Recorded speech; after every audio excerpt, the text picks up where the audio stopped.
Alors, en quelques mots, Citel est coopérative dans le secteur du BTP, plus particulièrement le secteur de l'énergie. En point d'orgue, c'est l'humain, puisque en scope, c'est un homme, une voix. C'est quelque part faire en sorte qu'on ait un outil de travail qui appartienne à l'entreprise et qui appartienne donc à ses salariés. On a décidé en 2010 de mener ce projet de création de ce bâtiment de très haute qualité environnementale où on souhaitait que les gens se sentent bien au sein même de leur outil de travail et ça a été bien perçu en interne. Certains nous attendaient au virage en disant oui mais ça va vous coûter donc du coup vous allez nous répercuter. L'expérience a montré que non. Par contre ça a permis de générer des vrais partenariats du coup. Et là, du coup, on a beaucoup de structures qui se sont raccrochées au wagon, comme on dit. On fait des réunions d'associés tous les trimestres.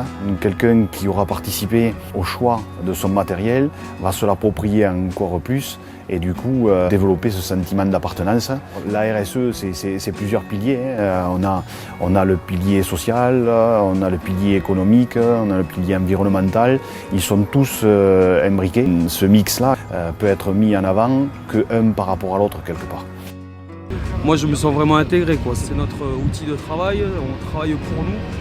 Et ça, on essaie aussi de le mettre en valeur par rapport aux jeunes qui arrivent, se réveiller le matin, travailler en sécurité, avoir vraiment une bonne ambiance.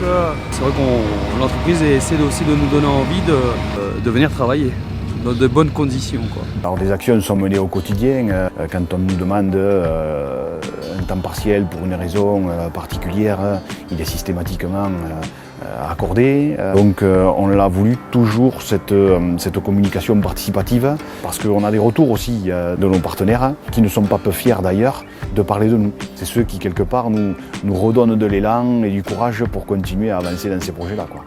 Ce qui est important, c'est le sentiment d'appartenance et la fierté de travailler pour une entité. Compte tenu de notre métier dans le BTP aussi, qui est peut-être pas évident dans ce domaine-là, on doit prendre l'aspect environnemental en compte. On essaie de faire un maximum de recyclage de nos déchets à nous, de diminuer notre impact environnemental et de proposer éventuellement, si on a des solutions, à nos clients, des nouvelles méthodes ou des nouveaux matériaux. Et ensuite d'avoir de nouvelles initiatives RSE, souvent sur la partie métier, mais aussi extérieure, comme le parrainage par exemple de ruches locales, d'apiculteurs locaux. Et au final, on se dit qu'est-ce qu'il y a de mieux que la valorisation de l'humain finalement, puisque c'est l'humain qui met en œuvre l'entreprise et c'est pas l'inverse, quoi, quelque part.